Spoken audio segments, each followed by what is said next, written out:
Hello students, आज वाले lecture में अपन कंटिन्यू करेंगे सेंटर ऑफ मास को।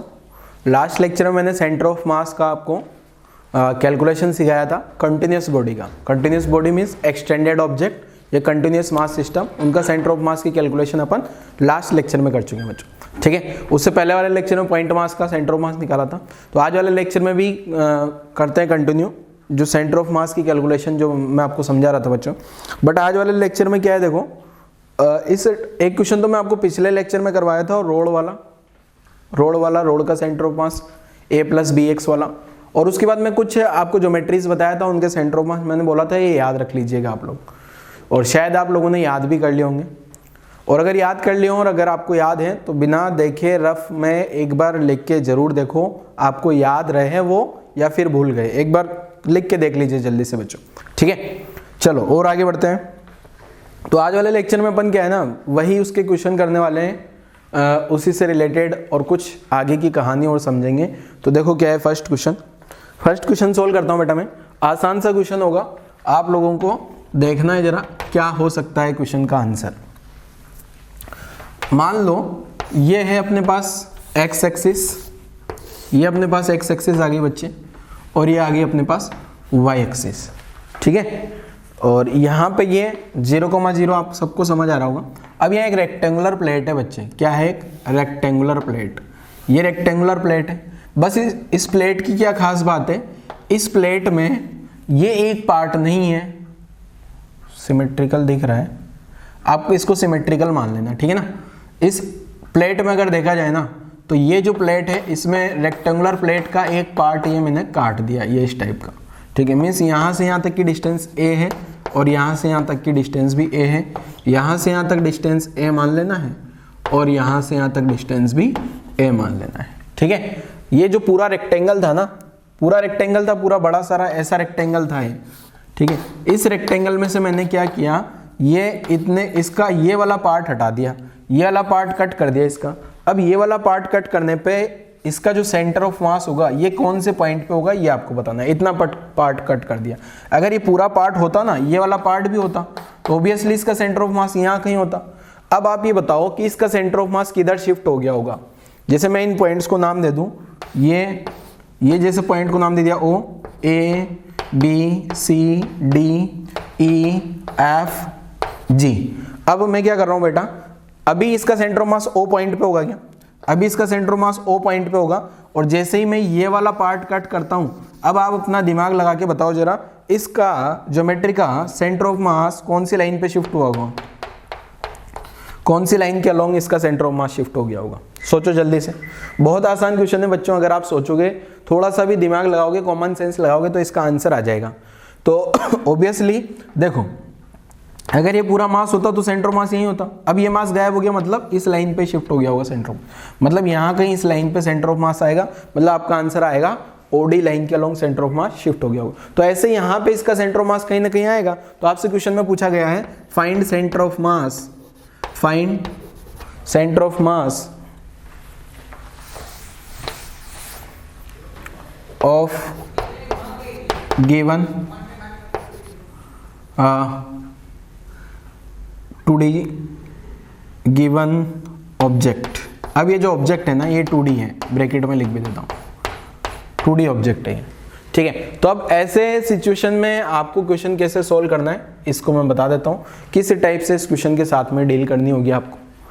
आप इसको एक सा मान सकते हो बेटा, पहले अगर आपको लग रहा है सर हम इस क्वेश्चन को सोल्व कर लेंगे, हम इस क्वेश्चन को सोल्व कर सकते हैं, तो आप खुद से इसको ट्राई करो बेटा। अगर खुद से सोल्व कर सकते हो तो बहुत बढ़िया, नहीं सोल्व कर पाओगे तो हम तो हैं इस क्वेश्चन को बताने के लिए आपके पास। तो चलो सोल्व करते हैं, देखो किस टाइप से इस क्वेश्चन के साथ डील करनी है आपको। देखो क्या है, मान लिया मैंने यहाँ एक्स एक्सिस है, यहाँ वाई एक्सिस है। अब मैं क्या मान सकता हूँ बेटा, ये 3 स्क्वायर है, एक ये रहा, एक ये रहा और एक ये रहा, और ये जो 3 स्क्वायर है ना उन तीनों का मास बराबर होगा, ऐसा मैं मान सकता हूँ। क्लियर है, उसमें कोई दिक्कत। तो ये जो पहला वाला स्क्वायर है ना, ये पहला वाला स्क्वायर, इसका जो साइड, इस पूरे मास को मैंने क्या मान लिया, मास ऑफ m क्या है, mass of each square plate, mass of each square plate of side है। साइड ए की मैंने 3 प्लेट मान ली, एक प्लेट ये आ गई, दूसरी स्क्वायर प्लेट ये आ गई, तीसरी आ गई, 3 प्लेट मान सकता हूं, तीनों का मास m मान लिया। अब मैं क्या करता हूं उस पूरे मास को, अब अगर ये वाली जो प्लेट है ना बेटा, यहां पे ये जो प्लेट है, ये प्लेट देखो इस टाइप से था ना, ये है, ये एक प्लेट है। अब इस प्लेट का पूरा मास मैं यहां मान लूं तो ये मास m यहां आ गया, तो इस पॉइंट का कोऑर्डिनेट आप लोग क्या लिख दोगे बेटा, अब ये वाला x कोऑर्डिनेट तो a/2 हो गया, a/2 कोमा 3a/2। अब a/2 कोमा 3a/2 क्यों लिखा बेटा, ये यहां से यहाँ a है, यहाँ से यहाँ a है, क्योंकि ये जो सेंटर ऑफ मास होगा ये a/2 होगा, यहाँ से यहाँ a/2 तो x कोऑर्डिनेट a/2 आ गया ओरिजिन से, और ये a प्लस a/2 3a/2 हो गया। ऐसे सेम पैटर्न पे ये वाली जो स्क्वायर प्लेट है, इसका सेंटर ऑफ मास भी मैंने यहाँ मान लिया, ये मास भी m होगा क्या बेटा। अब ये वाला कोऑर्डिनेट आप सोचो जरा क्या होगा, इस वाले मास m का कोऑर्डिनेट मैं ऐसा मान सकता हूँ 3a/2 कोमा 3a/2 होगा, ठीक है ना, ये यहाँ पे ये इस टाइप से आ गया। अब ऐसे ही सेम पैटर्न पे ये वाली जो प्लेट है, इसका सेंटर ऑफ मास यहाँ कहीं होगा बेटा m, तो ये आ गया 3a/2 कोमा a/2। ध्यान से समझना बेटा, आसान सी कहानी है। अब मैंने क्या किया, ये जो प्लेट्स हैं ये सब प्लेट नहीं है, ये सब प्लेट की जगह मैंने क्या मान लिया, पॉइंट मास। इस प्लेट को हटा के वहां पॉइंट मास मान सकता हूं, इस प्लेट को हटा के यहाँ पॉइंट मास मान लिया, इस प्लेट को हटा के यहाँ पॉइंट मास मान लिया। अब ये जो प्लेट थी ना, ये 3 स्क्वायर प्लेट थी, वो तीनों स्क्वायर प्लेट क्या बन गई, 3 पॉइंट मास बन गई, और तीनों पॉइंट मास का मास कितना हो गया m। अब मैं सेंटर ऑफ मास निकालता हूँ जरा, xcm बड़ा आसानी से निकल जाएगा, m1x1 m2x2 m3x3 upon m1 plus m2 plus m3। अब m इंटू इसका x कोऑर्डिनेट क्या लिख दिया बेटा, a/2, m into 3a/2 plus m into 3a/2, इसका m into 3a/2 upon m। तो यहाँ से अगर xcm देखा जाए बेटा, तो ये m सब जगह से गायब हो जाएगा, यहाँ बचेगा a/2 plus 3a/2 plus 3a/2 upon 1 plus 1 plus 1। तो यहाँ से सॉल्व करूँगा तो ऊपर आ गया कितना बेटा, 3 और 3 6, 7a/2 तो ऊपर आ गया, 7a/2 तो ऊपर आ गया, अपॉन नीचे कितना आ गया 3। तो यहाँ से आंसर आया मेरे पास 7a/6। ये तो कौन सा कोऑर्डिनेट आया, x कोऑर्डिनेट। ऐसे अगर मैं सेम पैटर्न पे y कोऑर्डिनेट भी निकालता हूँ बच्चे, y कोऑर्डिनेट यहाँ निकाल लूँ क्या, इधर y कोऑर्डिनेट भी कैलकुलेट कर सकते हैं बेटा। तो y सेम क्या आ जाएगा, m1y1 m2y2 m3y3 upon m1 plus m2 plus m3। तो m1 कितना m, y कोऑर्डिनेट पहला वाला y कोऑर्डिनेट कितना आ गया 3a/2 प्लस m इंटू दूसरा वाला y कोऑर्डिनेट वहाँ कितना आ गया 3a/2 plus m into a/2 upon m plus m करूँगा, सारा m से m गायब हो जाएगा क्या। तो यहाँ से y सेम जो निकल के आया मेरे पास, ये आ गया कितना आ गया m गायब हो गया सब जगह से, ये भी सेम वही आ गया 7a/6 आ जाएगा सोल्व करोगे। तो अपने क्वेश्चन का जो आंसर हो गया 7a/6 कोमा 7a/6, ये अपना आंसर आ गया। अब आपको पता होगा बेटा, मैंने ये बोला था ना, ये इस लाइन के अलॉन्ग शिफ्ट हो जाएगा। ये वाला जो पॉइंट है ना 7a/6 ये एक स्ट्रेट लाइन पे लाई करेगा, y इक्वल टू एक्स वाली स्ट्रेट लाइन पे। मैथ्स वाले बच्चों को तो पता होगा, y इक्वल टू एक्स वाली लाइन जो है ये इस टाइप से जाएगी, ये इस टाइप से लाइन जाएगी, और यहाँ कहीं होगा कि 7a/6 a से ज़्यादा आ रहा है ना, यहाँ से यहाँ तक, यहाँ ये तो a, a हो गया ना, तो यहाँ से आगे बढ़ रहा है, ये 2a, 2 है, तो मतलब यहाँ पे यहाँ कहीं इसका सेंटर ऑफ मास आएगा फाइनली, यहाँ इधर यहाँ पे इस लाइन पे आएगा, ठीक है, कुल मिला के ये। तो नोट कर लो जरा, क्वेश्चन आसान सा क्वेश्चन अपन ने सोल्व कर लिया। अब इसी टाइप से मैं एक और क्वेश्चन आप लोगों को देता हूं बेटा, और आप लोग सोल्व करके देखिएगा जरा क्या होगा आंसर। अब अलग टाइप का ऑब्जेक्ट ले रहा हूं एक, ठीक है, ध्यान से देखना है वापस से क्वेश्चन। पिछले वाले क्वेश्चन का सोल्यूशन आप लोगों ने वीडियो पोस्ट करके लिख लेना है। चलो अगला क्वेश्चन क्या है, देखो बेटा, यहाँ पे ये एक्स एक्सिस मान लिया, ये वाई एक्सिस मान लिया, ठीक है, एक्स और वाई एक्सिस आ गई। अब अपने पास ऑब्जेक्ट किस टाइप से है, देखो बेटा, एक सेकंड, यहां तक नोट कर लिया। पहले एक काम करो, वीडियो पॉज करो और जल्दी यहां तक नोट करो। वीडियो पॉज करके नोट कर लिया होगा आप लोगों ने, नहीं किया है तो कर लो। मैं इसको रब करता हूं और अगले क्वेश्चन पे आ जाता हूं। अगला क्वेश्चन थोड़ा अलग टाइप का होगा, देखो क्या है, ध्यान से समझना बेटा। नेक्स्ट क्वेश्चन बड़े ध्यान से समझना है, मैं समझा देता हूं क्या है क्वेश्चन।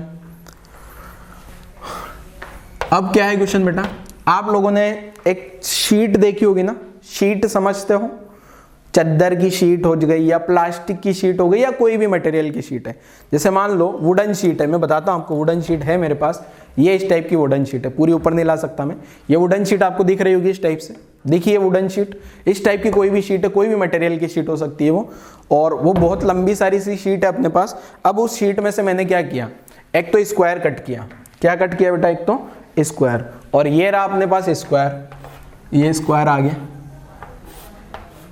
अच्छा सा स्क्वायर आ गया, ठीक है। और वही सेम शीट में से वही सेम शीट में से मैंने एक और क्या कट कर लिया बेटा, एक सर्कल, ठीक है। सर्कल मैं अलग कलर से बना देता हूं, बट ये सेम शीट का है, एक ही शीट का है, सेम मटेरियल से कट किए गए ये, ठीक है, ये इस टाइप से आ गया, ठीक है। अब यहां क्वेश्चन में क्या बोल रही है, बोल दिया square and circle are cut from same sheet, sheet समझते हो, दोनों सेम शीट से कट किए गए हैं। अब आपको क्या पता करना है, find centre of mass of this system, ये जो सिस्टम बना है इस सिस्टम का सेंटर ऑफ मास पता करना है। आर आपको बोल दिया क्या, रेडियस ऑफ सर्कल, ये जो सर्कल है ना उसका रेडियस आर दिया है, और आपको ये स्क्वायर जो दिया है, ये स्क्वायर का साइड नहीं पता आपको, अब आपको खुद पता लगा सकते हो स्क्वायर का साइड कितना होगा, ठीक है, ये क्वेश्चन है।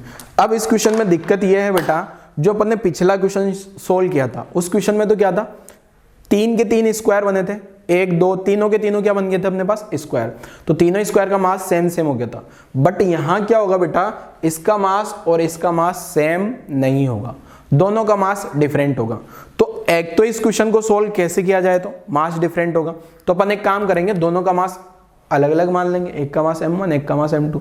फिर आपको लग रहा होगा सर क्वेश्चन में मास तो दिया ही नहीं, खाली क्वेश्चन में तो रेडियस दिया है, ये सर्कल का रेडियस दिया है ना, क्वेश्चन में तो ओनली क्या दिया गया है आपको, क्वेश्चन में तो ओनली रेडियस दिया गया है, ठीक है। अब रेडियस दिया है, मास नहीं दिया है, तो मास भी कहीं ना कहीं ऐसा कुछ मानेंगे अपन की कैंसिल आउट हो जाएगा। तो अगर किसी बच्चे को, किसी को लगता है सर हम इस क्वेश्चन को सोल्व कर सकते हैं, तो बेशक आप लोग सोल्व करिए, और किसी को लगता है नहीं सर हमें थोड़ा हिंट दो फिर हम सोल्व कर देंगे, ठीक है, तो मैं हिंट दूंगा आपको सोल्व करने के लिए, ठीक है। और जिनको लगता है नहीं सर हम खुद से सोल्व कर देंगे, आप बेफिक्र रहिए, हम आपको इसका आंसर देंगे, तो वो भी अपना सोल्व करना शुरू कर सकते हैं। अब इसमें वैसे कोऑर्डिनेट सिस्टम वगैरह तो कुछ दिया नहीं, तो जैसे इसके जो ऑप्शन दिए जाएंगे ना, वैसे तो एमसीक्यू में अगर क्वेश्चन आता है, थ्योरेटिकल आएगा तो जब टीचर चेक करेगा ना, एग्जामिनर, उसको पता रहेगा कि क्या बच्चे ने सोल्व किया, सही किया, गलत किया, तो वो चेक कर सकते। बट जब एमसीक्यू क्वेश्चन होगा तो 4 ऑप्शन होंगे, इसके 4 ऑप्शन में सेंटर ऑफ मास का पोजीशन बोल दिया जाएगा कि सेंटर ऑफ मास जो है सर्कल के सेंटर से किधर है या स्क्वायर के सेंटर से किधर है, ऐसा ऐसा कुछ आपको बता दिया जाएगा। और मैं फाइनली मैं भी आंसर में लिख दूंगा, आप चाहो तो आप जो सेंटर ऑफ मास का पोजीशन है वो भले ही आप सर्कल के सेंटर से बता दो या स्क्वायर के सेंटर से बता दो, जो मर्जी आपको जहां से आसान लगे वहां से सोल्व करो, ठीक है। अब जिसको लगता है सर हम इस क्वेश्चन को सोल्व कर सकते हैं तो सोल्व करिए, जिसको लगता है नहीं सर हमें थोड़ा तो हिंट देना पड़ेगा तो हम सोल्व कर देंगे, तो उन बच्चों के लिए मैं थोड़ा हिंट लिखता हूं। देखो क्या है, जैसे ये स्क्वायर आ गया, टिंग टिंग टिंग टिंग टिंग टिंग टिंग, हाँ ये आ गया अपना सर्कल, सर्कल आ गया। अब मैं क्या करता हूं बेटा, यहां पे x और y एक्सिस मान लेता हूं, उससे क्या होता है थोड़ी आसानी हो जाती है क्वेश्चन सोल्व करने में। तो अगर मैं मान लो यहां पे मैं ओरिजिन लेता हूं, तो ये एक्सिस x आ गया और ये वाला एक्सिस y आ गया। मैंने ऐसा लिया कि थोड़ा आसानी से सोल्व हो जाए क्वेश्चन, ठीक है ना। तो ये पॉइंट 0,0 हो गया, ये पॉइंट तो 0,0 हो गया। अब आपको पता है इस सर्कल का रेडियस अगर r है, सर्कल का रेडियस अगर r है, तो ये स्क्वायर का साइड जो है वो 2r होगा, क्योंकि यहां से डायमीटर हो गया ना बेटा, ये डायमीटर हो गया क्या। तो अगर मैं यहां से लिखूं साइड ऑफ स्क्वायर, तो आपको इस बात में कोई शंका नहीं होनी चाहिए कि ट्वाइस ऑफ रेडियस होगा, ठीक है। जहां आर क्या है, रेडियस ऑफ सर्कल है, आर क्या है बेटा, रेडियस ऑफ सर्कल, ये सर्कल का रेडियस आ गया अपने पास में, आर जो है अपना सर्कल का रेडियस आ गया। अब मुझे क्या चाहिए बेटा, ये अरेंजमेंट का सेंटर ऑफ मास चाहिए। अब मुझे ये स्क्वायर का मास नहीं पता, सर्कल का मास नहीं पता, तो कहां से आंसर आएगा, ठीक है। तो अगर मैं इन दोनों के मास आपको बता देता हूं तो फिर आप आंसर निकाल सकते हो, और जिनने सोल्व कर लिया वो तो अपना आंसर मैच कराए, जिनने नहीं सोल्व किया यहाँ तक की कहानी उनको समझ आई होगी। अब मैं सपोज मान लेता हूँ m1 जो है m1 एंड m2, पहले m1 लिखता हूँ। m1 किसका मास है, मास ऑफ स्क्वायर मान लिया मैंने, ठीक है। और साथ में m2 किसका हो गया, m2 जो है ये सर्कल का मास हो गया, ठीक है। पूरा नहीं लिख रहा, सर्कल मास लिखा हूँ, समझ जाओगे आप लोग। अब यहाँ पे बेटा जब ये एक शीट से कट किए गए होंगे तो पहले आप ये सोचो वो जिस भी शीट से कट किए होंगे क्या उस शीट के लिए कौन सी मास डेंसिटी वैलिड रहेगी, क्या वो जो शीट होगी उसके लिए सिग्मा होगा या लेमडा होगा या रो होगा। Lambda means mass per unit length, sigma means mass per unit area, rho means mass per unit volume. तो यहाँ वैलिड होगा बेटा सिग्मा। सिग्मा क्या मान लिया मैंने, मास per unit area, mass per unit area for sheet. वो जिस भी शीट से दोनों काटे गए हैं, स्क्वायर एंड सर्कल, जिस भी शीट से काटे गए हैं उसका सिग्मा मान लिया मैंने। अब मैं m1 क्या लिखूंगा बेटा, m1 जो आ जाएगा मेरे पास सिग्मा इंटू एरिया। अब ये स्क्वायर का एरिया क्या लिखूंगा, स्क्वायर का एरिया लिखेंगे बेटा 2r into 2r, side into side या साइड स्क्वायर भी लिख सकता हूँ। तो यहां से m1 आया मेरे पास क्या, सिग्मा इंटू 4r स्क्वायर। शायद आप लोगों को समझ आया हो। ऐसे जो m2 होगा बेटा वो सिग्मा इंटू सर्कल का एरिया कितना होता है, पाई आर स्क्वायर। तो आंसर आ गया सिग्मा, ठीक है। m2 तो ये आ गया। अब क्या मैंने m1 m2 लिख लिया बेटा, m1 m2 आपको पता है क्या, m1 और m2 आपको पता लग गया बच्चे। अब आप लोग इसका आंसर निकाल सकते हो।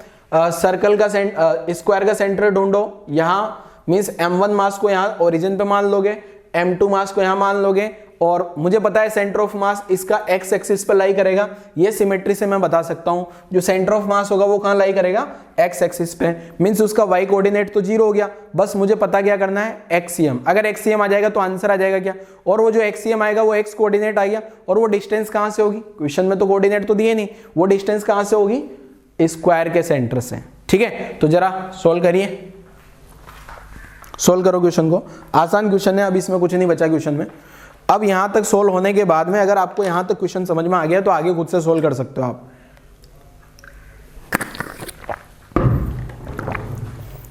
क्वेश्चन आप लोगों ने लिख लिया होगा इसलिए मुझे क्वेश्चन को रब करना पड़ेगा, स्पेस नहीं है कुल मिला के उधर अपने पास आगे क्वेश्चन को सोल्व करने के लिए। तो मैं बोल सकता हूं सिमेट्री से y कोऑर्डिनेट तो क्या आ जाएगा 0, और x कोऑर्डिनेट कैसे लिख लें अपन, m1 x1 plus m2 x2 upon m1 plus m2। अरे बेटा आप लोग सोल्व कर रहे हो ना, ये सॉल्यूशन देखने से कुछ नहीं होगा, खुद को सोल्व करना पड़ेगा। वीडियो पॉज करो और सोल्व करो जल्दी से। तो यहां से मुझे पता है ये वाला कोऑर्डिनेट तो 0,0 हो गया। ये वाला कोऑर्डिनेट क्या होगा बेटा, यहां से यहाँ डिस्टेंस r होगी और यहां से यहाँ डिस्टेंस भी r होगी। इसका मतलब ये 2r,0 होगा जो सर्कल का सेंटर होगा। अब मैं क्या काम मान सकता हूं बेटा, ये जो एक्सिस है ना, ये x एक्सिस आ गया और ये y एक्सिस आ गया। यहाँ पे मास m1 रखा है, ओरिजिन पे कितना मास है, m1 मास को मैंने 0,0 पे मान लिया, और साथ में जो m2 मास है उसको कहाँ मान सकता हूँ, 2r,0 पे। समझे, ये जो सर्कल है इस सर्कल को हटा के, सॉरी स्क्वायर है, स्क्वायर को हटा के मैंने एक पॉइंट मास m1 मान लिया। सर्कल है, उस सर्कल को हटा के 2r,0 पे मैंने m2 मान लिया। क्लियर यहाँ तक की कहानी। 2r कैसे आया ये समझ आना चाहिए। यहाँ से वाली डिस्टेंस r और यहाँ से वाली डिस्टेंस भी r होगी। अब आंसर निकाल लेते हैं जरा। एक्सियम निकालता हूँ। एक्सियम क्या हो गया, m1 का वैल्यू क्या लिख दिया यहाँ से, sigma into 4r square into 0 plus m2 sigma into pi r square into 2r upon m1 plus m2 sigma into 4r square, ये मास m1 आ गया, plus sigma into pi r square. यहाँ तक कोई दिक्कत नहीं होनी चाहिए किसी को। ये वाली टर्म तो 0 आ जाएगी। तो एक्सियम में अगर ये वाली टर्म देखूं तो 0 आ गए, तो यहां से आर स्क्वायर सब जगह से भाग जाएगा। तो यहाँ क्या आ गया बेटा, सिग्मा सिग्मा सिग्मा भी भाग जाएगा। ध्यान से देखिएगा, सिग्मा सब जगह आ रहा है, सिग्मा गायब, आर स्क्वायर सब जगह आ रहा है, आर स्क्वायर गायब। तो यहाँ से सिग्मा गया, आर स्क्वायर गया, तो यहाँ क्या बचा, पाई इंटू या 2 पाई आर, ठीक है, 2 पाई आर तो यहाँ बचा, और नीचे क्या बचा, सिग्मा गायब, आर स्क्वायर गायब, तो 4 यहाँ बचा, प्लस यहाँ पाई बचा। तो ये आंसर आ गया अपना। तो आंसर आया क्या, 2 पाई आर अपॉन 4 प्लस पाई। अब ये वाली जो डिस्टेंस होगी, ये डिस्टेंस कहाँ से आई है, स्क्वायर के सेंटर से, तो सेंटर ऑफ मास कहाँ होगा, स्क्वायर के सेंटर से राइट डायरेक्शन में इतना डिस्टेंस में। तो आंसर ऐसा होगा option, centre of mass of the system lies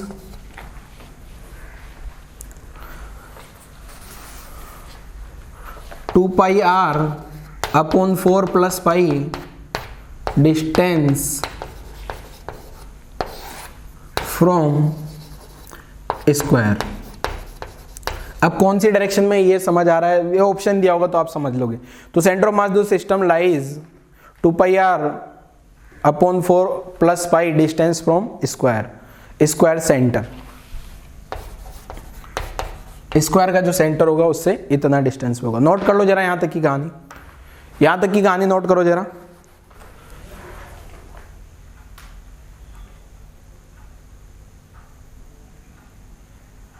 ठीक है, कहानी नोट करो बेटा जल्दी से।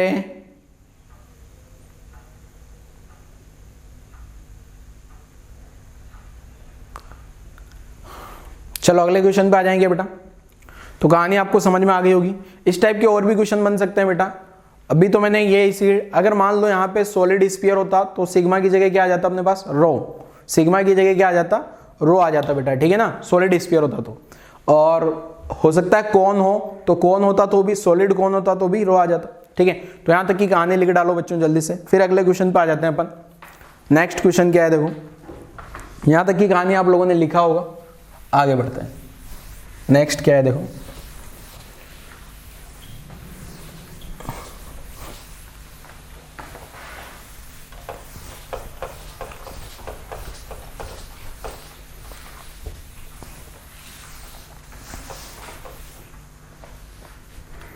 नेक्स्ट क्वेश्चन,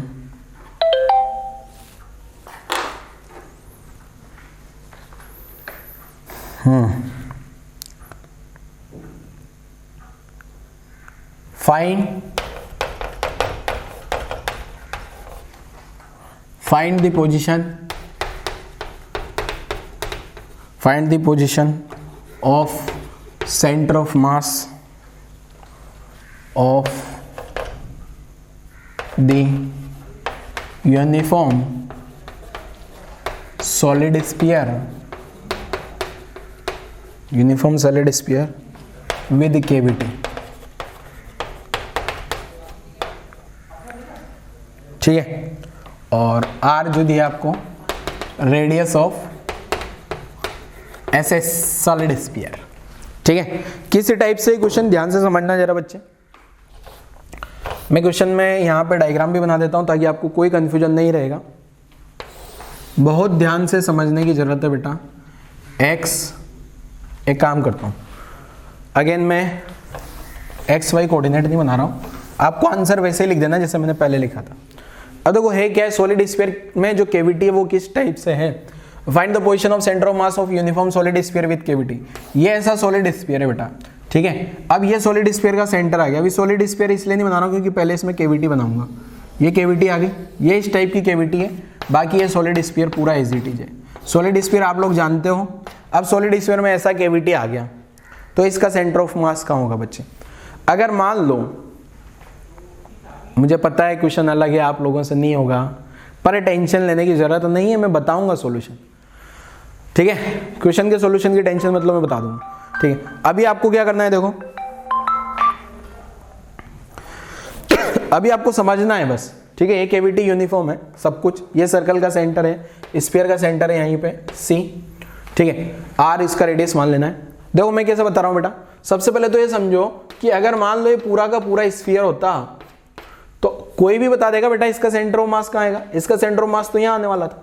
ठीक है, अगर मान लो मैंने ये स्फीयर में ये सेंटर है और ये दो कैविटी करता, अगर मान लो मैं ये दो कैविटी करता और ऐसा बनता, तो इसका जो सेंटर ऑफ मास है बताओ जरा कहाँ आता। अभी ऐसी सिचुएशन पे इसका सेंटर ऑफ मास कहाँ आता, सोचो जल्दी से।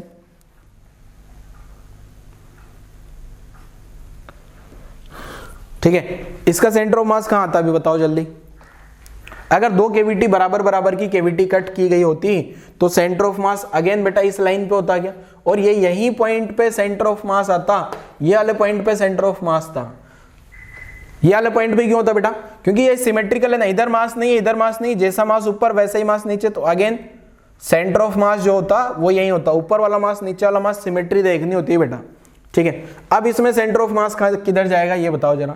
अगर ये क्वेश्चन होता तो कोई दिक्कत नहीं थी, ये होता तो भी कोई दिक्कत नहीं थी, ये होता तो भी कोई दिक्कत नहीं है ना बेटा, ठीक है। अब क्वेश्चन में चेंजेस है, ये है क्वेश्चन, तो आंसर में क्या होगा, क्या होगा, सेंटर ऑफ मास किधर शिफ्ट हुआ होगा। अच्छा पहले तो आप ये बताओ, आंसर को तो छोड़ो, पहले बताओ सेंटर ऑफ मास किधर शिफ्ट होगा।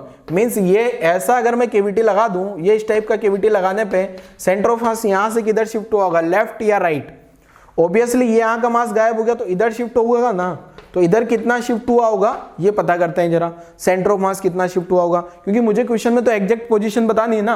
अगर कभी कभी क्वेश्चन में ऐसा बोल दिया जाए तो आपको पता होना चाहिए कि इधर शिफ्ट होगा, क्योंकि इधर से मास गायब हो गया ना, इधर से मास गायब हो गया तो पूरा पूरा उधर शिफ्ट हो गया होगा सेंटर ऑफ मास। चलो आगे बढ़ते हैं। अब ऐसे क्वेश्चन के साथ में कैसे डील किया जाए, ये बहुत इंपॉर्टेंट है बेटा, आगे भी आएगा, पहली बार ये कॉन्सेप्ट आ रहा है आपके साथ में, तो इसलिए हो सकता है आपको ये कॉन्सेप्ट थोड़ा हार्ड लगे। तो पहले तो आप एक काम करो, इस क्वेश्चन को लिख लो जल्दी से, क्योंकि क्वेश्चन का सॉल्यूशन थोड़ा बड़ा होगा, ज्यादा स्पेस चाहिए मुझे, इसलिए मैं इस क्वेश्चन को रब करूंगा, फिर आपको सोल्व करके बताता हूं। लिखो जल्दी से क्वेश्चन।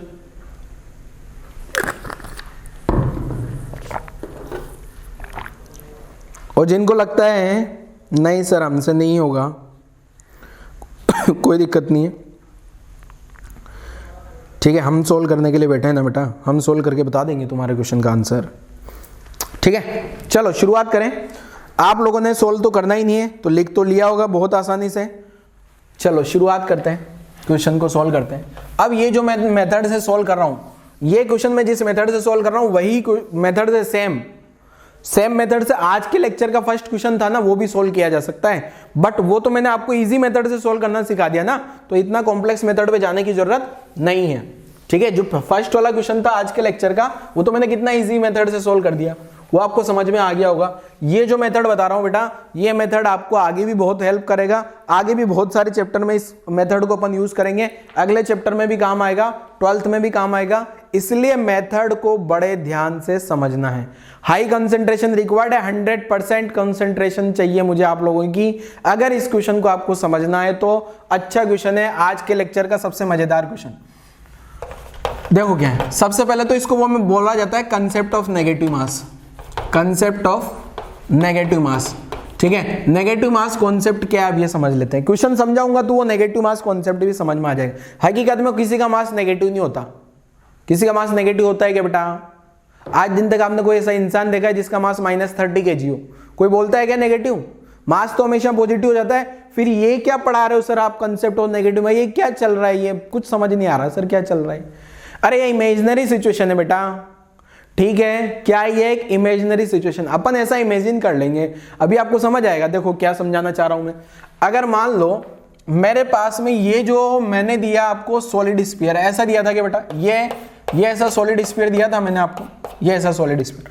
अब इस सॉलिड स्फीयर को मैं क्या मान लूं, एक तो पूरा पूरा पॉजिटिव मास मान लिया, ये तो पूरा पूरा पॉजिटिव मास आ गया, ये वाला मास को तो क्या बोल रहा हूं मैं, पॉजिटिव मास, पॉजिटिव का साइन सब लोग जानते होंगे। प्लस अगर इस पॉजिटिव मास के साथ में मैं एक नेगेटिव मास अटैच कर लूं, और वो मास जो नेगेटिव मास है वो राइट में आ गया, नेगेटिव मास जो है वो कहां आ गया बेटा, राइट में, तो ये यहां पे नेगेटिव मास आ गया। ये जो है ये वाला मास कौन सा है, ये नेगेटिव मास है। अगर मान लो ये पूरा पूरा मास होता, इस मास में से इसको ये वाला जो मास है, सपोज आप ऐसा मानो ये जो रेड कलर का मास है, ये ऑरेंज कलर का मास है, ये नेगेटिव मास, मींस ये वाले स्फीयर को उठा के यहां रखूंगा ना, तो ये एग्जैक्ट इसके ऊपर आ जाएगा और ये वाले मास को गायब कर देगा। ये वाले मास को, अगर ये वाला जो मास अगर गायब हो जाता है बेटा, ये वाला मास गायब होते ये बन जाएगा क्या, समझे जरा मेरी बात को। ये तो आ गया अपना पास पॉजिटिव मास, ये क्या आ गया बेटा, पॉजिटिव मास। अब मैं क्या करना चाह रहा हूं, ये जो नेगेटिव मास है, ये पूरा का पूरा स्फीयर, जैसा स्फीयर यहां बना है ना, एज इट इज वैसा स्फीयर ही है, भले ही बना नहीं है पर मान लेना है, ठीक है, एज इट इज वैसा स्फीयर है। और यहां पे जो ऑरेंज कलर का मास है, ये क्या है, नेगेटिव मास। अब इस मास को उठा के मैं यहां रख देता हूं, तो ये वाला मास जो पॉजिटिव था वो मास गायब हो जाएगा और ये वापस से ऐसा बन जाएगा। अब मुझे इसका सेंटर ऑफ मास चाहिए क्या, मुझे इस अरेंजमेंट का सेंटर ऑफ मास चाहिए, बट इस अरेंजमेंट का सेंटर ऑफ मास निकालना तो कॉम्प्लेक्स है, ठीक है, कैसे निकालेंगे यार, उटपटांग सा है, केविटी आ गई, बट इसका सेंटर ऑफ मास मुझे पता है, ये जो इसका सेंटर ऑफ मास है ना, इसका सेंटर ऑफ मास यहां होगा क्या, इसका सेंटर ऑफ मास जो पॉजिटिव मास है उसका सेंटर ऑफ मास यहां होगा, क्योंकि पूरा का पूरा ही मास है ना, तो सेंटर पे आ गया। ऐसे ये जो नेगेटिव सेंटर है इसका सेंटर ऑफ मास भी यहां होगा, इसमें भी कोई दिक्कत नहीं है, सेंटर पे हो जाएगा, ठीक है। अब ये जो पॉजिटिव मास है इसको अपन ने m1 मान लिया, क्या मान लिया बेटा मैंने, m1, तो m1 तो क्या आ गया अपने पास, पॉजिटिव वैल्यू। ऐसे ही नेगेटिव वाले मास को मैंने क्या मान लिया, सॉरी m2 मान लिया नेगेटिव वाले मास को, तो m2 नेगेटिव आ गया। अब ये मास कहां से लेके आऊं जरा, ये जो पॉजिटिव मास है इसका रेडियस, ये वाला स्फीयर का रेडियस r दिया है, तो ये नेगेटिव मास का जो स्फीयर बना है उसका रेडियस कितना होगा, सोचो जल्दी से। r आपको रेडियस ऑफ सॉलिड स्फीयर दिया था क्या, वो जो पूरा का पूरा सॉलिड स्फीयर था ना उसका रेडियस r बोला गया था क्वेश्चन में, जो सॉलिड स्फीयर से जो कट किया गया ना कैविटी में, तो पूरा का पूरा रेडियस r है। यहाँ पे ये सेंटर था सर्कल का सेंटर, ठीक है। तो ये मैं यहाँ पे एक चीज सुनना ध्यान से, पूरा पूरा सॉलिड मटेरियल है तो यहाँ कुछ न कुछ वॉल्यूम आएगा, तो मैंने रो मान लिया क्या, वॉल्यूम मास डेंसिटी, ठीक है। अब m1 m2 का वैल्यू कैलकुलेट करते हैं, तो m1 कितना आ गया बेटा, m1 में कैलकुलेट करके बता देता हूं आपको, तो प्लस रो इसलिए बोल रहा हूं क्योंकि ये पॉजिटिव मास है, प्लस रो इसलिए लिख रहा हूं क्योंकि ये पॉजिटिव मास है। जब मैं m2 लिखूंगा तो माइनस रो लिखूंगा क्योंकि ये नेगेटिव मास है, ठीक है। इनटू साथ में इसका वॉल्यूम कितना लिख दूंगा बेटा, 4/3 पाई r क्यूब। शायद आप सब लोगों को पता हो स्फीयर का जो वॉल्यूम होता है 4/3 पाई r क्यूब होता है। ऐसे जब m2 लिखेंगे बेटा, मैंने भी बताया था यहाँ माइनस लिखूंगा, माइनस क्यों लिखा, माइनस का रीजन क्योंकि ये वाला मास नेगेटिव है, ठीक है बच्चे, इनटू 4/3 पाई। अब इसका रेडियस कितना होगा, ये वाले जो छोटू छोटू स्फीयर है, ये नारंगी कलर का जो स्फीयर है उसका रेडियस कितना होगा, r/2 होगा। ये चीज आपको समझ आनी चाहिए, सिंपल ज्योमेट्री है, आसानी से समझा जा सकता है। यहां तक की कहानी क्लियर है सभी को। अब ये m1 m2 आ गया, ठीक है, यहां तक कोई दिक्कत नहीं है। अब यहां से क्या है देखो, इसको अगर मैं लिखूं तो ऐसे लिखा जा सकता है बेटा, minus rho into 4/3 into pi r cube by 8 आ गया यहाँ पे 8 आ गया क्या। अब इसके बाद की कैलकुलेशन अगर बेटा देखूं तो आप जो एक्सियम निकालोगे सेंटर ऑफ मास का एक्स कोऑर्डिनेट, तो उसके लिए मुझे कहीं ना कहीं ओरिजिन डिसाइड करना होगा। ओरिजिन डिसाइड करना होगा तो मैं क्या करता हूं बेटा, ये वाली लाइन मैंने एक्स एक्सिस मान लिया, ये वाली लाइन मैंने वाई एक्सिस मान लिया, तो इसका जो कोऑर्डिनेट आएगा m1 का है तो 0,0 आ गया क्या, ये ओरिजिन 0,0 है ना, तो इस पॉजिटिव मास का तो ये आ गया। बट ये जो नेगेटिव मास है, ये नेगेटिव मास का कोऑर्डिनेट क्या आएगा, ये समझते हैं जरा। जो पॉजिटिव मास का कोऑर्डिनेट तो 0,0 आ गया, इसका सेंटर ऑफ मास यहाँ होगा और 0,0 तो यहाँ पे क्या, ये एक्स एक्सिस, ये वाई एक्सिस, ये एक्स एक्सिस, ये वाई एक्सिस, तो ये वाला पॉइंट का कोऑर्डिनेट क्या आ गया बेटा, r/2,0। अब आपको आंसर समझ में आ गया होगा, अब जल्दी से आप लोग आंसर निकाल सकते हैं। m1 x1 m2 x2 मुझे पता है जो सेंटर ऑफ मास होगा एक्स एक्सिस पे लाई करेगा, मतलब YCM तो 0 होगा, YCM तो 0 आ गया। एंड XCM क्या लिख दूंगा मैं, जो XCM आएगा सेंटर ऑफ मास का x कोऑर्डिनेट, वो क्या लिख देंगे बेटा, m1 x1 plus m2 x2 upon m1 plus m2। जल्दी से आंसर निकाल सकते हो क्या आप लोग, जल्दी से आंसर निकालो बेटा। m1 m2 सारे वैल्यू पुट कर देंगे यहाँ पे, तो जो सेंटर ऑफ मास का x कोऑर्डिनेट होगा m1 क्या आ गया यहाँ पे, रो इंटू 4/3 पाई r क्यूब इंटू x1 0, यहाँ आ जाएगा minus rho into 4/3 pi r cube by 8 into r/2। ये बड़ा इंपॉर्टेंट है बेटा x2, इसका coordinate r/2 upon rho into 4/3 पाई r क्यूब। इसमें कोई दिक्कत वाली बात ही नहीं है, माइनस रो 4/3 पाई r क्यूब अपॉन 8, ये दूसरा वाला मास आ गया। अब देखो कौन कौन सी टर्म गायब हो रही है, उसको उड़ा देते हैं और फाइनली सोल्व कर लेते हैं। देखना जरा कौन कौन गायब होगा। ये रो सब जगह से गायब होगा क्या, रो गायब हो गया, 4/3 पाई 4/3 पाई 4/3 पाई r क्यूब 4/3 पाई r क्यूब 4/3 पाई r क्यूब। आपको ऐसा नहीं लिखना है जैसे मैं लिख रहा हूं, आपको तो समझ लेना है बस। ये सब गायब हो गया, रो को भी गायब कर देते हैं। तो XCM क्या आ गया बेटा, रो गायब 4/3 आ गया, ये तो 0 हो रहा है, वैसे ही गायब हो रहा है, तो यहाँ माइनस रो गायब होती है, -1 बचेगा, 4/3 पाई r क्यूब गया 1/8 into r/2 upon 4 rho into 4/3 पाई r क्यूब, सब कुछ गया, 1 बचा, प्लस यहाँ -1 बचा, 4/3 पाई r क्यूब सब गया, 1/8 बचा। ठीक है, तो यहां पे अगर इसको सिंप्लीफाई किया जाए बेटा तो एक्सीएम निकल के आता है कितना, -r/16 अपॉन 1 - 1/8। ठीक है, तो एक्सीएम क्या आ गया बेटा, -r/16 अपॉन नीचे 7/8 आएगा क्या, तो यार है -r/14। कैसा आया, 8 × 2 कैंसिल, यहां से ये कैंसिल आउट हो गया 2 और 7 से मल्टीप्लाई हुआ तो 14। -r/14 का मतलब है सेंटर ऑफ मास इधर शिफ्ट हुआ है। ठीक है, इसका मतलब अगर बोला जाए तो जो सेंटर ऑफ मास होगा वो जो पूरा स्फीयर था, उस स्फीयर से वो जो पूरा स्फीयर था बेचारा, पूरा बड़ा वाला स्फीयर, उसके सेंटर से उस डायरेक्शन में आएगा। नेगेटिव का मतलब ये है। ठीक है, ओरिजिन से उधर होगा। मतलब जो आंसर लिखूंगा इसका, centre of mass 8 r/14 from centre of मास जो होगा वो कहां होगा,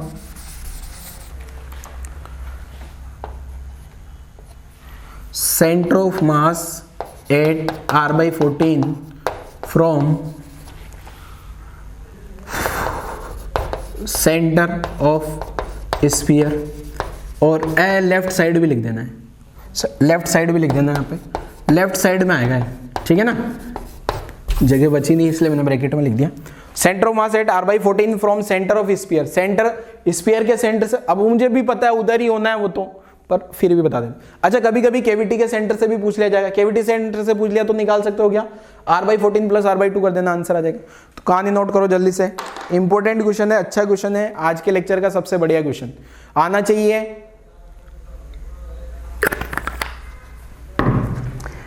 ऐसा ही अगर मान लो बच्चे सेम क्वेश्चन आता है, उसमें यहां सॉलिड स्फीयर में कट लगाया था ना, वहां उस क्वेश्चन में अगर डिस्क में कट लगा दिया जाए, डिस्क में कट लगा दिया जाए तो कोई दिक्कत नहीं, ये डिस्क हो गई, ये डिस्क हो गई, ये डिस्क हो गई, नेगेटिव डिस्क मर्ज किया, वैसा बन गया। बस दिक्कत ये होगी वहां पे वॉल्यूम मास डेंसिटी नहीं लिख के सिग्मा लिखना होगा, जैसे पिछले क्वेश्चन में लिखा था। सिग्मा क्या है, सरफेस मास डेंसिटी यूज करना होगा उसमें बेटा, ध्यान रखना। एरिया भी बदल जाएगा, फिर यहाँ वॉल्यूम नहीं लिखूंगा, एरिया लिखूंगा। एरिया, इसका एरिया πr², इसका पाई r/2² लिखूंगा, और आप खुद से आंसर निकालना। उसका आंसर शायद r/6 आता है, मैं नहीं सोल्व करूंगा, उसका आंसर उधर शिफ्ट होगा कितना, r/6। ठीक है, मैं सोल्व नहीं कर रहा उसको। यहां तक की कहानी लिख लो बेटा, लिखो जल्दी से, इंपॉर्टेंट, स्टार मार्क कर लेना क्वेश्चन को, वेरी वेरी इंपॉर्टेंट क्वेश्चन है, इस टाइप के क्वेश्चन पूछे जाते हैं। चलो कहानी लिख लिया आप लोगों ने, जल्दी जल्दी लिखो बेटा, वीडियो पोस्ट करके।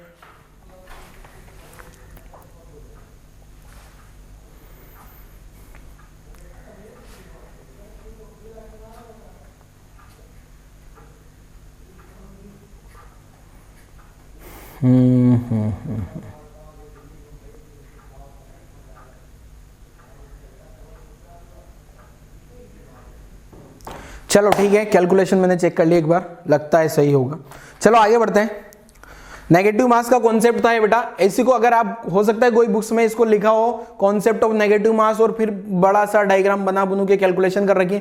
थ्योरी पढ़ने की कोई जरूरत नहीं है, कॉन्सेप्ट ऑफ नेगेटिव मास को, क्वेश्चन अगर आपको समझ में आ गया है, आज से खूब सारे क्वेश्चन कर सकते हो। अगर जिन बच्चों को और भी क्वेश्चन करने हैं, जो आज के लेक्चर का पहला क्वेश्चन था, पहला क्वेश्चन मैं याद दिलाता हूं बेटा, इस टाइप का था क्या, पहला जो क्वेश्चन था वो इस टाइप का था क्या मैंने, तो उसमें भी आप क्या कर सकते हो, इसको पूरा बना लो ऐसा पूरा, ये तो पॉजिटिव मास हो गया, साथ में ये वाला नेगेटिव मास हो गया, इससे भी उसका आंसर आ जाएगा, पर इससे आंसर लेंथी होता है उसका थोड़ा, मतलब नेगेटिव मास बच्चों को लगता है यार ये तो हार्ड कॉन्सेप्ट है, बट करना तो है बेटा। ठीक है, पिछला वाला, ये वाला क्वेश्चन मैंने पिछले मेथड से बताया था, आसान था क्या, यहां से भी करोगे आसान ही आएगा, ऐसा नहीं है बहुत ज्यादा कॉम्प्लेक्स हो जाएगा। ठीक है, बट जो मेथड बताया मैंने उसकी कंपैरिजन में थोड़ा सा कॉम्प्लेक्स है, तो आप एक बार ट्राई करना जरा। दो क्वेश्चन मिल गया आपको, एक तो क्या हो गया, जो ये क्वेश्चन लिखा है सेम है, बस सॉलिड स्फीयर की जगह क्या लिख देना है, डिस्क, डिस्क विद कट या केविटी जो भी मानो, क्योंकि डिस्क में केविटी बनती नहीं, तो डिस्क विद कट लिखना, आंसर आएगा r/6। मैच करा के देखना बेटा। ऐसे इसका आंसर आपको पता ही है, क्वेश्चन भी पता है, तो नेगेटिव मास वाले कॉन्सेप्ट से भी कर सकते हैं। चलो आगे बढ़ते हैं, आगे की कहानी पाते हैं। नेक्स्ट, गायब गायब गायब। चलो नेक्स्ट है motion of centre of mass. Motion of centre of मास क्या है, देखो सेंटर ऑफ मास भी मूव करेगा क्या, अरे कोई भी ऑब्जेक्ट मूव करेगा तो सेंटर ऑफ मास भी तो मूव करेगा। जैसे मैं चल रहा हूं, आप सभी लोगों को दिख रहा हूं कि मैं चलता हुआ, हाँ सर चल रहे हो, थोड़ा थोड़ा लेफ्ट से राइट जा रहा हूं, राइट से लेफ्ट जा रहे हो, इधर उधर मूव कर रहे हो, तो सर आपका सेंटर ऑफ मास कहाँ है? मेरा जो भी सेंटर ऑफ मास होगा कहाँ होगा? चलो आपका खुद का सेंटर ऑफ मास देखो जरा, आपका सेंटर ऑफ मास जो भी होगा, अगर आप चलोगे तो आपका सेंटर ऑफ मास भी चलेगा, आप भागोगे तो आपका सेंटर ऑफ मास भी भागेगा। आपका कोई स्पीड है तो सेंटर ऑफ मास का स्पीड क्या होगा? आपका एक्सेलरेशन है, सेंटर ऑफ मास का एक्सेलरेशन क्या होगा? तो अब अपन पढ़ेंगे मोशन ऑफ सेंटर ऑफ मास, ठीक है ना? तो हेडिंग लिख देता हूं मैं, motion of centre of mass, com, COM, com बोले तो सेंटर ऑफ मास। तो नेक्स्ट हेडिंग अपना motion of centre of mass. Centre of मास भी चल सकता है, अगर ऑब्जेक्ट चलेगा, सिस्टम चलेगा तो सेंटर ऑफ मास भी चलेगा। तो देखो क्या होगा। तो सबसे पहले तो बेटा आप लोगों को ये पता होगा RCM क्या होता है। RCM मैंने लिखाया था M1R1 plus M2R2 plus M3R3, ये सबको पता है क्या? नहीं सर हम तो भूल गए। भूलना नहीं है बेटा अभी। इसको डिफरेंशिएट करूंगा तो सेंटर ऑफ मास का वेलोसिटी आ जाएगा। ये तो क्या है? Position vector of centre of mass with respect to origin. तो ये तो क्या था? ये इसकी कहानी मैंने लिख रहा हूं। अब मैं लिख रहा हूं क्या? VCM का कैलकुलेशन कर रहा हूं। VCM क्या है? Velocity of centre of mass with respect to ground. मान लो कोई भी सिस्टम है, उस सिस्टम में 3 पार्टिकल है, 4 5 6 15 20 जितने भी पार्टिकल हो, ये लिखते जाना प्लस प्लस लगा के। ये तो पोजीशन आ गई। अब इसको डिफरेंशिएट करूंगा तो वेलोसिटी आ जाएगी। तो VCM क्या आएगा? देखो बेटा, सेंटर ऑफ मास का जो वेलोसिटी आता है M1V1। अरे इसको डिफरेंशिएट करोगे तो RCM को डिफरेंशिएट करोगे VCM बन जाएगा, R1 को डिफरेंशिएट करोगे V1 बन जाएगा, M2 ये V2 बन जाएगा, इसको डिफरेंशिएट करोगे ये V3 बन जाएगा, upon M1 plus M2 plus M3। ये आ गया सेंटर ऑफ मास का वेलोसिटी। अब यहाँ V1 V2 V3 क्या है बेटा? V1 V2 V3 कहाँ है? ये है क्या? Velocity of mass M1, M2, M3 with respect to ground. Ground के रेस्पेक्ट में ये वेलोसिटीज है। चलो और आगे बढ़ते हैं। ऐसे ही बेटा आएगा ACM। आपको बगल में बराबर लगा के नहीं लिखना है, पूरा ये लिखना है, फिर नीचे लिखना है। ACM क्या लिख दूंगा बेटा? Acceleration of centre of mass with respect to ground.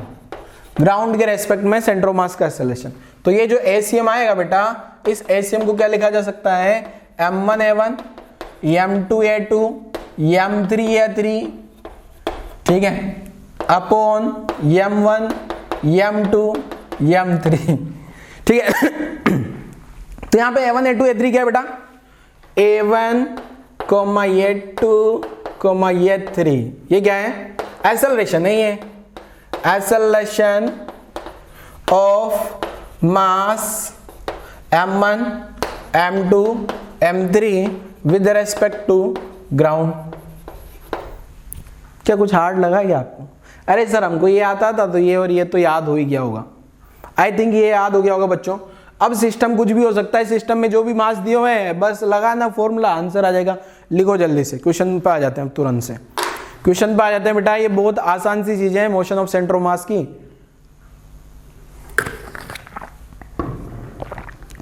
इससे आसान कुछ नहीं मिलेगा। चलो क्वेश्चन करते हैं। एक क्वेश्चन करता हूं वेलोसिटी का। अरे इसके क्वेश्चन अपन कर चुके हैं ना, सेंटर ऑफ मास का पोजीशन निकाल चुके हैं अपन बहुत सारा। और इवन पिछले 2 लेक्चर में अपन ने अलग अलग सेंटर ऑफ मास आ गए अपने पास, पॉइंट मास आ गए अलग अलग जगह, कंटिन्यूअस मास आ गए, पूरे बड़े बड़े होलो स्फीयर होलो कोन जो भी आ जाए, आधे आधे कट करके, कट लगा लगा के सब कुछ अपन ने आंसर निकाल लिए। अब अपन सेंटर ऑफ मास को चलाना चाह रहे हैं, मींस सॉरी, अगर सिस्टम चलेगा तो अपन चाह रहे हैं सेंटर ऑफ मास की वेलोसिटी और एक्सेलरेशन क्या होगा। अभी क्वेश्चन के थ्रू सब कहानी समझ आ जाएगी। यहां तक लिखो आप जल्दी से, यहां तक लिख डालो बच्चों जल्दी से, फिर मैं क्वेश्चन लिखता हूं। अगर आप लोगों ने यहां तक लिख लिया हो तो मैं क्वेश्चन लिख देता हूं। वीडियो पॉज करो और यहां तक की कहानी लिखो।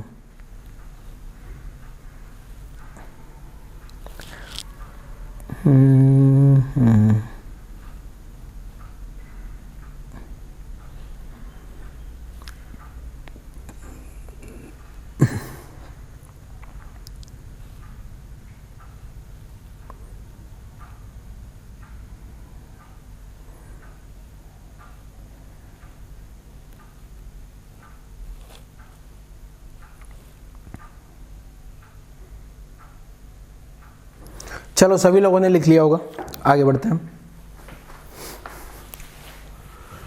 क्वेश्चन पे आ जाते हैं, क्वेश्चन वाले पार्ट पे।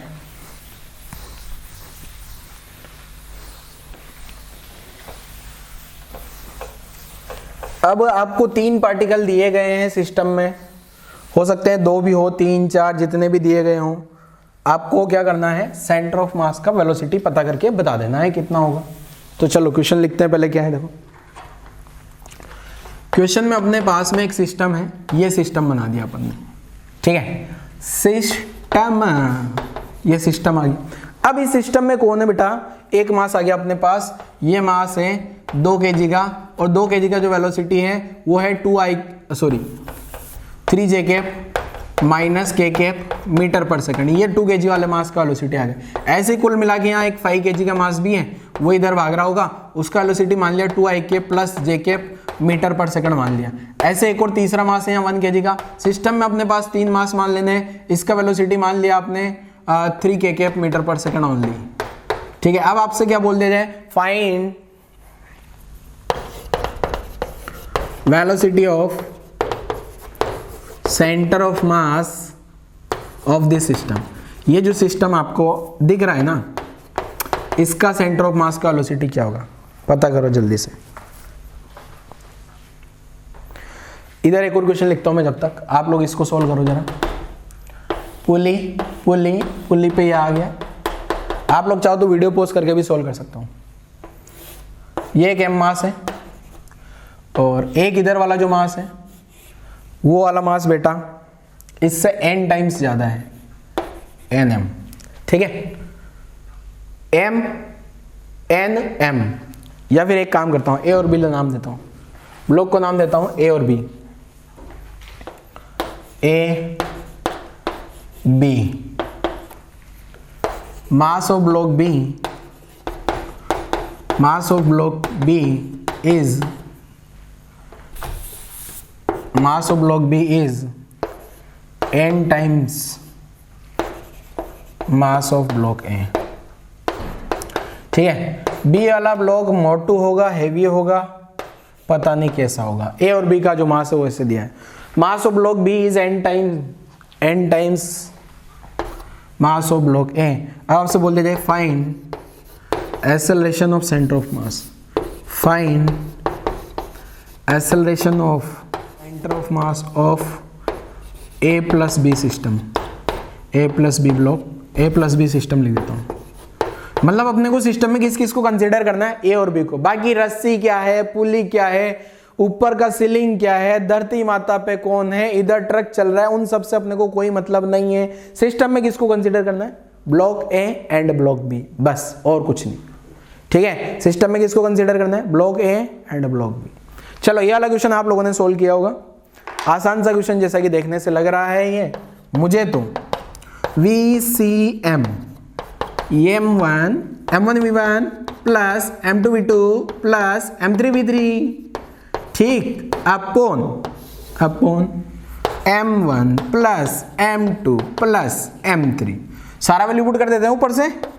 तो VCM बराबर M1 किसको माने, 1 kg को मान लेते हैं, 1 into 3 kg plus 2 into 3j minus k plus 5 into 2i plus j upon 1 plus 2 plus 5, ठीक है।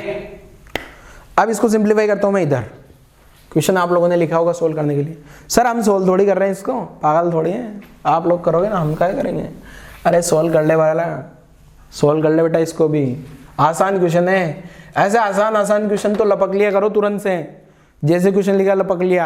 आसान क्वेश्चन है यार ये, इसमें कुछ भी नहीं है, कोई भी कर देगा इसको, दूसरी क्लास का बच्चा कर देगा, अगर उसको समझा देंगे अच्छे से तो प्लस माइनस ही तो आना चाहिए ना, और क्या है। सर आप तो मजाक करते हो, हमारी मजाक उड़ाते हो, हमें नहीं आ रहा है तो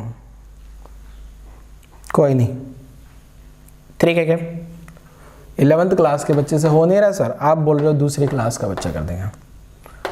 आपको आता था सर दूसरी क्लास में हैं 10 i cap plus 5 j cap. मैं समझा रहा हूँ ना, अब तो समझ लो। नीचे कितना हो जाएगा 8। VCM कितना आ गया देखो 10 आई कैप, जे में कौन आएगा 11 O 5, 16 जे कैप, के प्लस सिंगल के कैप अपॉन 8। तो सेंटर ऑफ मास का वेलोसिटी देखा जाए बेटा तो ये कितना लिख दिया 5/4 आई कैप। आई कैप में होगी 5/4 प्लस जे कैप में होगी 2 प्लस के कैप में होगी 1/8 के कैप। चाहो तो यूनिट लिख सकते हो मीटर पर सेकंड, जगह नहीं थी इसलिए नीचे लिखा। ऐसा नहीं सर सेंटर ऑफ मास का जो यूनिट लिखते हैं वो ऐसे नीचे लिखा जाता है, नहीं ऐसे बराबर में लिखो, कोई दिक्कत। ठीक है चलो एक बार कैलकुलेशन चेक कर लेते हैं। जब तक मैं आप लोग अगला क्वेश्चन चेक करो मैं फटाफट से कैलकुलेशन चेक करता हूँ। M1 V1, M2 with 2, M3 with 3, M1 लेना ट्री। ओ कर दिया ना गलत, क्या गलती करी? मुझे पता था सर, मुझे पता थी आपने गलती कर दी। हमारी बात सुनते नहीं हो, बोलते हो दूसरी क्लास का बच्चा कर लेगा, खुद से हो नहीं रहा सर, हमें सिखाने चले हो। ये आ गया 3 के कैप, ये 3 × 2 यहाँ 6 आएगा ना, बताते भी नहीं हो तुम लोग। 6 - 2 10 5। ठीक है अब किस में चेंज हुआ? जे कैप में। एक बार वापस चेक कर लेते हैं। आई कैप जे कैप में कितना आ गया? जे कैप में 11 आ गया यहाँ पे, 6 ये रहा 5 ये रहा 11 हो जाएगा ना। के कैप तो यहाँ आ जाएगा 11/8। वापस से चेक कर लेता हूँ। M1 V1 M2 V2 M3 V3 है।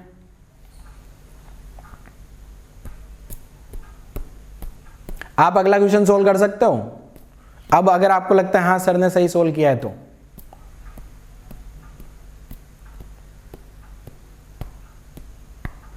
यार अब मैं वापस कितनी बार चेक करूं यार।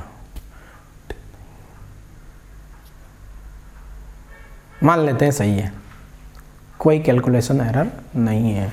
ठीक है चलो अगले क्वेश्चन पे आ जाओ। इसका आंसर लिख लेना यहाँ तक सोल्व करके, यही आंसर है फाइनल आंसर। चलो अगले क्वेश्चन पे आ जाओ बेटा, अगला क्वेश्चन सोल्व करके देखो जल्दी से। अगले क्वेश्चन का आंसर क्या होगा?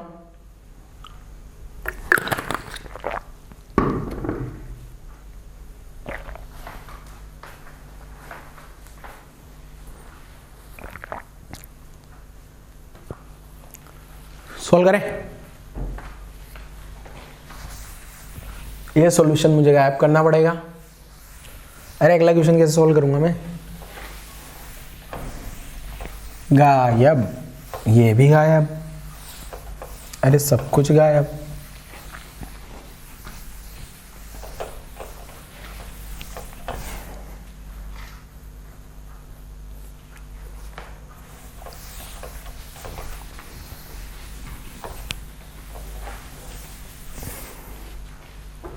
चलो देखो क्या है क्वेश्चन। हाँ क्वेश्चन तो यहाँ पे दिया गया है आपको।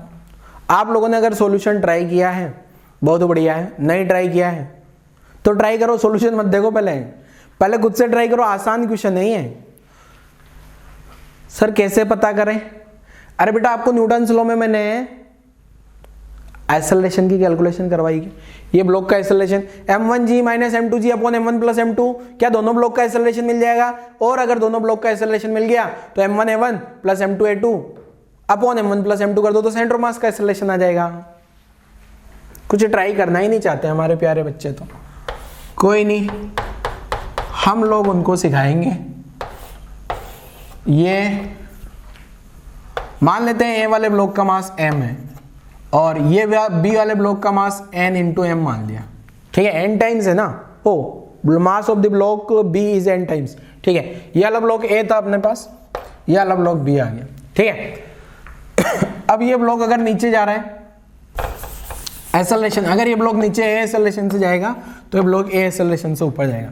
तो देखो क्या है, पहले तो एक्सेलरेशन पता करते हैं। एक्सेलरेशन क्या लिखते हैं? m1g, तो n पहले फॉर्मूला लिखता हूँ m1g - m2g upon m1 + m2। Sir हम तो यही भूल गए, अब भी कर लो। अगर ये भूल गए थे आप लोग, एटवुड मशीन बोला जाता है इसको। न्यूटन्स लॉ में अपन ने एटवुड मशीन बोला था क्या? कब बोला सर? आपने बोला होगा, हमने नहीं सुना।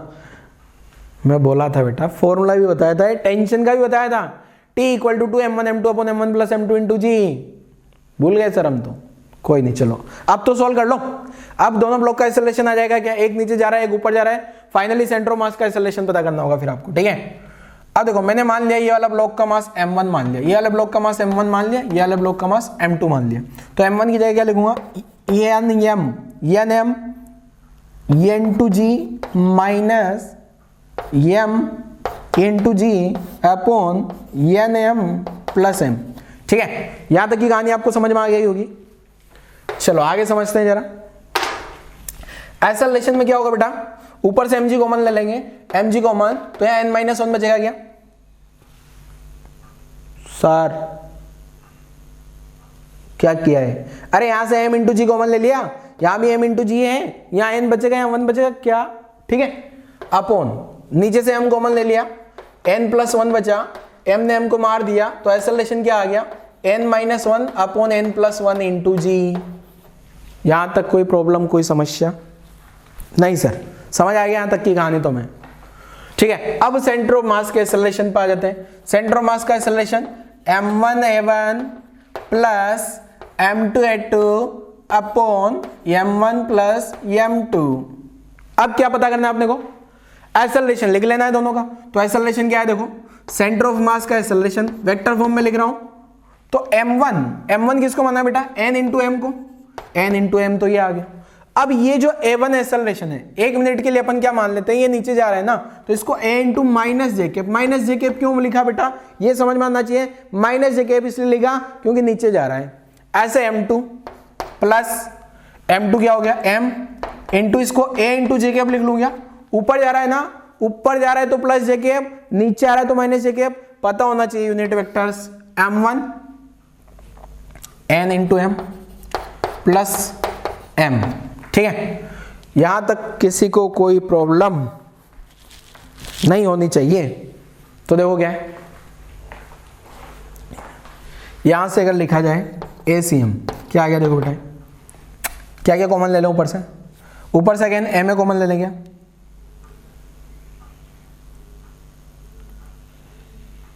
एम ए कॉमन आ गया, माइनस जे कैप भी कॉमन ले लेंगे, माइनस जे कैप कॉमन ले लिया, तो यहाँ बचेगा n-1। ध्यान से देखना जरा बेटा, मैंने क्या क्या कॉमन ले लिया है, एम ए कॉमन लिया, माइनस जे कैप तो यहाँ n बचेगा, और यहाँ माइनस जे कैप इधर ले लिया तो यहाँ माइनस आ जाएगा एक एक्स्ट्रा, नीचे से m कॉमन ले लिया तो यहाँ n+1 बचेगा।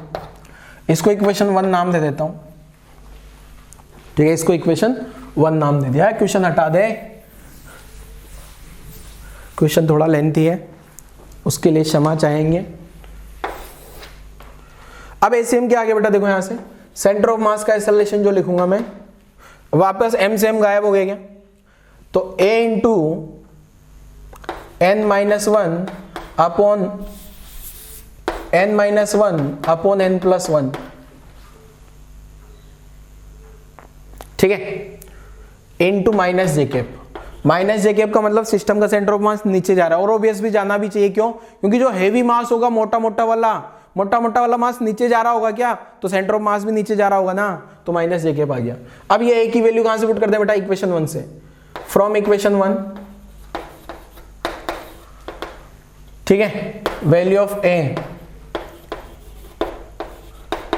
बराबर यहां पुट कर देते हैं, तो सेंटर ऑफ मास का एक्सेलरेशन क्या आ गया, देखो ए का वैल्यू n-1 n+1 इंटू जी n-1 n+1 माइनस जे कैप, तो सेंटर ऑफ मास का एक्सेलरेशन कितना आ गया, देखो n-1 n+1 स्क्वायर इंटू जी माइनस जे कैप, ठीक है। कभी कभी ये माइनस जे कैप नहीं भी लिखा होगा तो चलेगा, तो यहाँ भी वेक्टर नहीं लिखा होगा फिर, ठीक है। क्वेश्चन जेई मेंस में पूछा हुआ है, ये जेई मेंस में पूछा हुआ क्वेश्चन है, और इसी टाइप के क्वेश्चन और भी जगह, बहुत सारी जगह पूछे जा सकते हैं। ब्लॉक के मास अलग अलग दिए जा सकते हैं, m1 m2 या फिर 2 kg 3 kg 4 kg कुछ भी दिए जा सकते हैं। तो आपका काम क्या होगा, सबसे पहले एक्सेलरेशन पता करो, एक्सेलरेशन आएगा न्यूटन्स लॉ से, और फिर लगा लो सेंटर ऑफ मास का concept m1a1 plus m2a2 upon m1 plus m2। मतलब कॉम्प्लेक्सिटी तब बढ़ जाती है जब क्वेश्चन में 2 कॉन्सेप्ट लग जाते हैं 2 चैप्टर के। अभी न्यूटन्स लॉ का कॉन्सेप्ट भी लग गया, जिसको न्यूटन्स लॉ नहीं आता फिर सेंटर ऑफ मास को लग जाएगा वो, और सेंटर ऑफ मास का कॉन्सेप्ट भी लग गया, ठीक है। जैसे जैसे आगे बढ़ते जाएंगे पिछले चैप्टर के कॉन्सेप्ट आगे मिक्स होते चले जाते हैं, तो पिछले वाले चैप्टर अच्छे से आपको आना चाहिए। इसीलिए आप देखते होंगे हर बार अपने टेस्ट में प्रीवियस टॉपिक्स भी आते हैं। और जब आप 12th में चले जाओगे बच्चों, या फिर जो भी बच्चे 12th वाले हों वीडियो देख रहे होंगे, तो उनके 11th वाले टॉपिक भी आते हैं साथ में। जब 12th का एग्जाम दोगे तो 11th भी आएगा, क्योंकि JEE और नीट में तो फाइनली 11th भी आना है, 12th भी आना है, बरोबर आना है, 50-50। इसलिए दोनों को इक्वल वेटेज देना है। बोर्ड नहीं है, बोर्ड में तो क्या होता है खाली 12 आता है, 11th गायब, कुछ नहीं आता। बट यहाँ 11th भी उतना ही आएगा जितना 12th आएगा। 50-50% दोनों का वेटेज होता है। फिजिक्स के ऑलमोस्ट 50% क्वेश्चन 11th के होते हैं, JEE as well as NEET. ठीक है बच्चों, आज वाला लेक्चर इसी अच्छे से क्वेश्चन के साथ अपन समाप्त करते हैं। अगले लेक्चर में और कहानी समझेंगे मोशन ऑफ सेंटर ऑफ मास के आगे।